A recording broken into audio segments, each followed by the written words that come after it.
Take a look at your hands right now, not your face, not your blood pressure numbers, your hands. Doctors have been trained for over 2,000 years to read the hands like a chart because 5 specific signs sitting right there on your fingers and palms can flag a problem with your heart, your lungs, your joints, your brain, and, as you're about to find out, how many strong years you likely have left.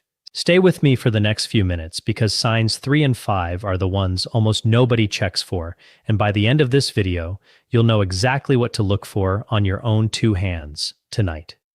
Before we get into it, I want you to do something simple. Hold up your dominant hand right now and take a real look at the nails, the color, the joints. Then drop a comment below and tell me which hand you write with. I read every single one, and it will matter later in this video when we talk about warning sign number 3. Most people believe their nails simply reflect diet, nail polish habits, or a bit of dryness that comes with age. That is true most of the time. But there is a specific nail change that has almost nothing to do with vanity and almost everything to do with how much oxygen is reaching your bloodstream. And physicians have been trained to spot it since the time of Hippocrates. It's called nail clubbing, and here is what's happening underneath the surface. When your lungs or heart struggle to keep oxygen levels where they should be, your body responds by widening tiny blood vessels at the very tips of your fingers. Over months or years, that extra blood flow softens the nail bed, and the nail itself starts to curve downward like an upside-down spoon, while the fingertip underneath grows rounder and wider. Doctors sometimes use something called the Schamroth window test to spot it early. You hold 2 matching fingertips together, nail to nail, and look for the small diamond-shaped gap that should form between them. When that gap disappears, that is clubbing. Here's the number that should get your attention. In roughly 80% of cases, clubbing traces back to a problem with the heart or the lungs. Conditions like chronic lung disease, interstitial lung disease, or certain cyanotic heart conditions that quietly reduce how much oxygen makes it into circulation. It does not happen overnight, which is exactly why so many people miss it. It creeps in slowly, the same way reading glasses creep in, until one day your ring does not sit quite the way it used to. The fix here is not complicated, but it does require you to actually look. Once a week, while you are washing your hands, run your thumb along the base of your fingernail and check the angle where the nail meets the skin. It should dip inward slightly, not bulge outward. If you notice that bulge, or if your fingertips have started to look wider and rounder than they did a year or 2 ago, that is worth a conversation with your doctor, ideally alongside a simple pulse oximeter reading, which many pharmacies will do at no cost. So here is your self-check for warning sign 1. Press your 2 index fingernails together, nail to nail, and look for that small diamond window of light between them. Can you see it clearly? If yes, that is a reassuring sign. If the window has vanished and your fingertips look rounder than you remember, make a note of it, because we are about to cover something that ties directly back into this. Now, nail shape is just the beginning, because your hands do not only report on your heart and lungs, they also run their own early warning system for something that happens to nearly all of us as the decades add up: how well blood is reaching your fingers in the first place. And that brings us to warning sign number 2, which many people write off as just always having cold hands. If your hands have always run cold, you have probably chalked it up to poor circulation, thin blood, or just being that person at the dinner table who keeps their gloves on. Sometimes that really is all it is. But there is a more specific pattern worth knowing about called Raynaud's phenomenon, and it goes beyond feeling chilly. Here is the mechanism. When your body meets cold or even emotional stress, the small arteries feeding your fingers can clamp down harder and longer than they should, cutting off blood flow to the point where fingers turn white, then bluish-purple, then flush deep red as circulation floods back in, often with tingling or a throbbing ache. That white to blue to red sequence, followed by tingling or throbbing pain as blood flow returns, is the classic signature doctors look for. It happens because the smaller arteries carrying blood to your fingers are narrowing and restricting flow more than they should. Now, the part most people do not know. A large-scale analysis presented in 2025 followed roughly 90,000 adults with Raynaud's phenomenon and compared them against a matched comparison group. People with Raynaud's phenomenon without any underlying autoimmune disease showed a higher risk of major cardiovascular events and blood clots than the comparison group, regardless of their age. In other words, hands that struggle to warm up are not just an inconvenience during winter walks. For some people, they are an early flag that the blood vessels elsewhere in the body may be behaving the same way. There is also a second, separate reason your hands might run cold after 60 that has nothing to do with Raynaud's, a simple, well-documented, age-related dip in circulatory efficiency.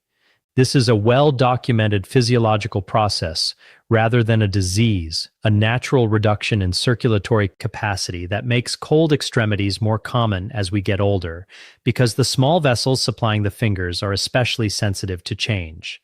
That version usually warms back up quickly with movement or a warm tap, no color cycling involved. So what do you do about it? Warm your hands gradually rather than plunging them under hot water, since a sudden temperature swing can trigger the vasospasm rather than relieve it. Layer your gloves before you feel cold, not after you already do. Cut back on nicotine and caffeine if you notice a pattern, since both are vasoconstrictors. And if episodes are frequent, painful, or affecting only one hand, that asymmetry is worth mentioning to your doctor specifically, since one-sided symptoms sometimes point toward a narrowed artery rather than a whole-body pattern. Here is your self-check for warning sign 2. The next time your hands get cold, watch them closely as they warm back up. Do they feel chilly and pink up evenly, or do you see that distinct white, then blue, then red sequence? If it is the second pattern, that is the detail your doctor needs to hear, word for word. Let's pause and pull together everything we have covered so far into something you can use tomorrow morning, because I do not want this to be information you nod along to and forget by lunchtime. Here's what I would suggest. While your coffee is brewing, take 15 seconds to run through a simple hand check. Press your index fingernails together and look for that diamond window we talked about. Notice the color and temperature of your fingers as you hold your mug. Flex each hand into a fist and back open, paying attention to any joints that feel stiffer than the others. Then, before you leave the house, give your hands a gentle stretch, spreading your fingers wide, holding for 5 seconds, and releasing, which helps circulation and gives you one more chance to notice anything unusual. That's it. No dynamometers, no equipment, no appointment required, just 15 seconds of attention, folded into a habit you already have. Over a few weeks, you will start to notice your own baseline, which is exactly what makes it possible to catch a change early instead of 6 months down the road. With that blueprint in your back pocket, let's move to warning sign number 3, and this one connects directly to something your handwriting has probably been quietly telling you. You know this moment. You are holding your teacup, and you notice the faintest little tremor stirring the ripples on the surface. Most of us blame the coffee, blame low blood sugar, blame nerves, and move on with the day. Most of the time, that casual explanation is correct. But there is one particular pattern of shaking that deserves closer attention because it can show up years before anyone puts a name to it. The condition is Parkinson's disease, and the mechanism comes down to a specific group of brain cells that produce dopamine, the chemical your brain uses to fine-tune movement. By the time a tremor becomes noticeable enough to mention to a doctor, roughly 50 to 80% of those dopamine-producing neurons have often already been lost, since the disease process typically begins years, sometimes a decade or more, before diagnosis. That is a sobering number, but it is also exactly why learning to spot the pattern early matters so much. Here's the detail almost nobody knows to check for. The tremor that concerns neurologists is specifically a resting tremor. It shows up while your hand is relaxed and doing nothing, sitting in your lap or resting on the arm of a chair, and it tends to ease up once you actually start using the hand. That is the opposite of what most people expect. A shake that gets worse when you reach for your teacup, rather than when your hand is doing nothing, usually points towards something else entirely, like essential tremor, which is far more common and considerably less concerning. There is a reason I asked you earlier which hand you write with. Early Parkinson's motor changes often begin on just one side of the body, a subtle tremor in one hand, smaller and more cramped handwriting, or a slightly reduced swing in one arm while walking. If you write with your right hand and you have noticed your handwriting shrinking or your left arm swinging less than your right when you walk, that one-sided pattern is worth paying attention to, more than the tremor itself. It is also worth knowing that tremor frequently is not the first clue at all. A diminished sense of smell, new constipation that diet does not explain, acting out dreams physically during sleep, and subtle changes in facial expression can all show up years ahead of any noticeable shaking. None of these signs alone mean anything is wrong, But two or three together, especially alongside a one-sided resting tremor, form a combination worth bringing to a neurologist, not a reason to panic. The fix in the meantime is to track the pattern rather than guess at it. Does the shake happen at rest or during activity? Does it favor one hand? Does it ease when you are doing something with your hands or get worse? Write it down for 2 weeks if you are unsure, because that log is genuinely more useful to a doctor than trying to describe it from memory in a rushed appointment. Here is your self-check. Rest both hands completely in your lap for 30 seconds, doing nothing at all, and watch closely. Is there a rhythmic shake, roughly 4 to 6 beats per second, in one hand more than the other? That specific pattern at rest on one side is the one worth writing down. So far, we have covered what your nails, your circulation, and your tremor pattern can reveal. There is a fourth sign that is easy to write off as just arthritis. And while that is often true, the specific shape it takes on your fingers can tell you more about your future joint health than you would expect. If you have developed small, hard bumps on the joints closest to your fingertips, you have probably already been told it is arthritis and left it there. Fair enough. It usually is. These are called Heberden's nodes, named after the physician who first described them, and they form at the distal joints, the ones nearest the nail, when the cartilage cushioning that joint gradually wears down, and the bone underneath responds by growing a small, bony knob to stabilize itself. These nodes become more common with age, and research suggests roughly half of women and about a quarter of men over 85 develop them. So if you have them, you are, statistically, in very good company. But here is the part worth slowing down for. Where these bumps sit on your finger and how they behave tells a very different story depending on the cause, and getting that distinction right matters for how you are treated. Osteoarthritis nodes are hard, usually not warm to the touch, and sit right at the joint nearest your fingertip. Rheumatoid arthritis behaves almost the opposite way. It tends to swell the knuckles and the middle joints of the fingers, often symmetrically on both hands, frequently with warmth, redness, and stiffness that lasts well over an hour after waking, rather than easing within a few minutes. Rheumatoid arthritis can occasionally affect the very same joints near the fingertips that osteoarthritis does, which is exactly why the two get confused, even though they call for completely different treatment approaches. There is a second reason to pay attention to these bumps, even if they are clearly the osteoarthritis kind. A study following 575 people found that those with Heberden's nodes on their fingers were more likely to show worsening arthritis-related damage in their knees 2 years later on MRI compared with those without the nodes. In other words, those small bumps on your fingertips may be an early signal for what is happening in bigger, weight-bearing joints you have not even started to feel yet. The fix here has two parts. First, gentle daily hand movement, spreading your fingers, making a loose fist, and rolling your thumb across each fingertip helps maintain flexibility without stressing the joint further. Second, think about the load on your weight-bearing joints generally, since that knee connection matters. Choose supportive footwear. Keep a comfortable range of motion in your knees and hips, and mention any new knee stiffness to your doctor sooner rather than waiting for it to become painful. One more distinction worth knowing.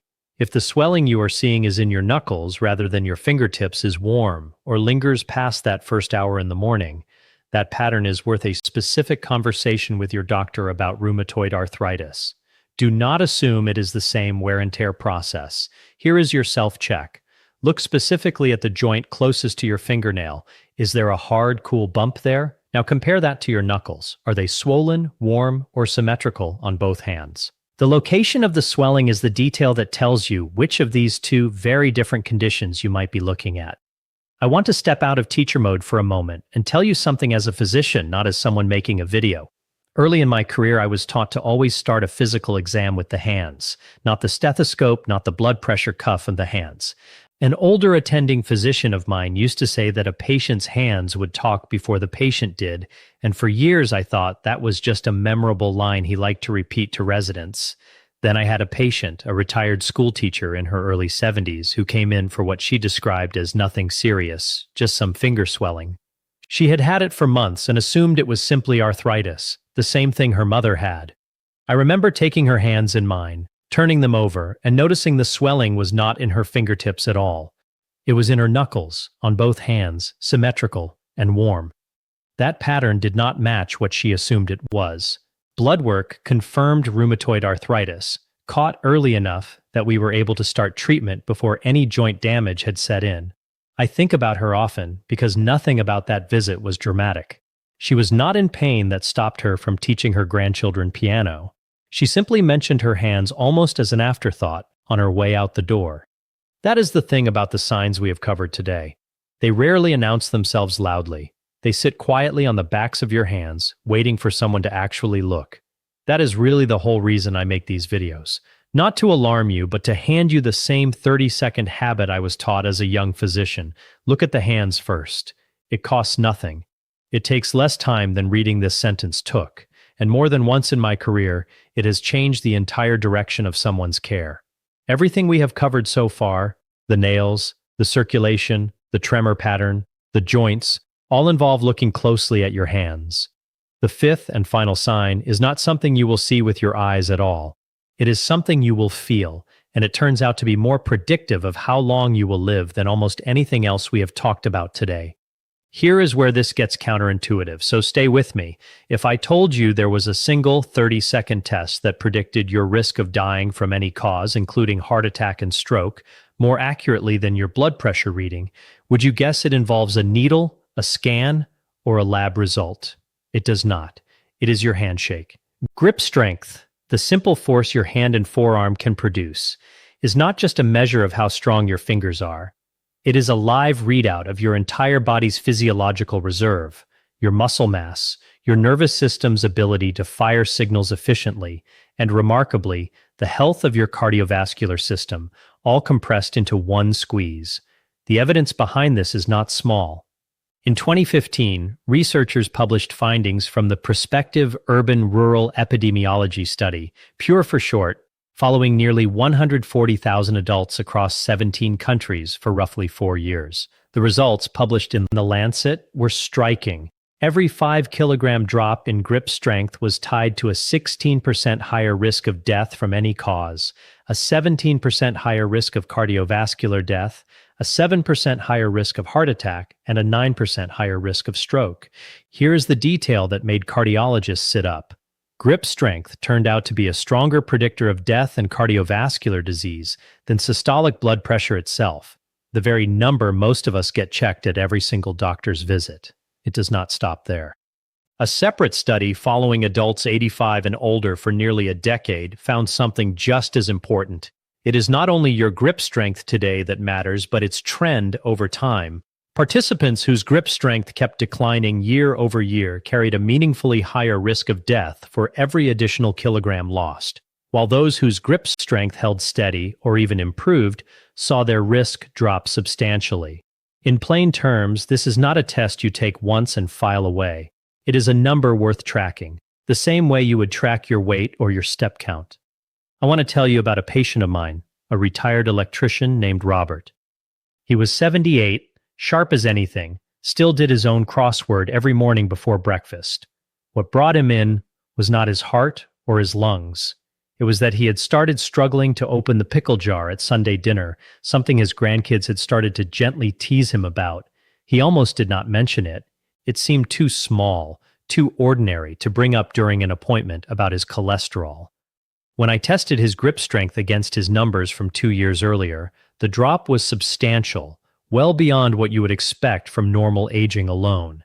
That single, unglamorous finding was what led us to dig further, and it turned out his body was quietly losing muscle mass faster than it should have been, a process called sarcopenia, tied to a nutritional gap we were able to correct before it progressed. Robert still does his crossword every morning. He also, as of last year, opens his own pickle jars again. That is what makes grip strength such a remarkable warning sign. It is not glamorous. Nobody puts strong handshake on a bucket list, but it may be one of the most honest, most whole-body signals your health gives you, and it is sitting in your hand right now. The fix is refreshingly simple, and it does not require a gym membership. Carrying your own groceries in from the car instead of using a cart to the door, squeezing a soft stress ball for a minute or two while you watch the evening news, or doing a few sets of farmer's carries with a couple of water jugs, all build and maintain grip strength meaningfully over a matter of weeks. Here is your self-check. and it is the most important one in this entire video. Think back over the last year. Has opening jars, twisting doorknobs, or carrying grocery bags gotten noticeably harder? If the honest answer is yes, that is worth mentioning at your very next appointment, in those exact words, because as we just learned, that quiet, everyday struggle may be telling your doctor more than your blood pressure cuff ever could. Let's bring this all together because I do not want you finishing this video and forgetting it by tomorrow. 5 things to check on your own 2 hands, starting today. 1. Press your fingernails together and look for that diamond window. Losing it can point toward your heart or lungs. 2. Watch how your hands warm back up after cold exposure. A white, blue, then red color cycle is worth mentioning to your doctor, not just blaming on the weather. 3.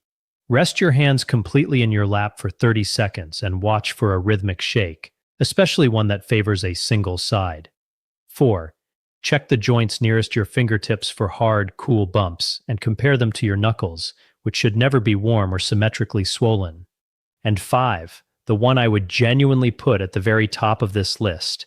Notice whether jars, doorknobs, and grocery bags have quietly gotten harder to manage over the last year, because your grip strength may be the single most honest predictor of how many strong, active years are still ahead of you. None of these, on their own, add up to a diagnosis. They are an invitation to look a little closer at something you probably have not examined since you were a teenager checking your first callus. Your hands have been working for you, quietly, for 60, 70, 80 years. It is worth spending 30 seconds occasionally returning the favor. Before you go, I want to hear from you. Of these 5 signs, which one surprised you the most? Was it the nail window test, or was it discovering that a handshake can outpredict your blood pressure? Tell me in the comments below. I read everyone. If this video gave you something worth remembering, do me a favor and share it with someone in your life who could use it too. A sibling, a neighbor, anyone who has been brushing off a little hand stiffness the same way you might have been 5 minutes ago. It genuinely helps this channel keep making videos like this one. And as always, I am not your doctor, and this video is not a diagnosis. It is a starting point for a conversation with the physician who actually knows your history. Take care of those hands of yours. I will see you in the next one.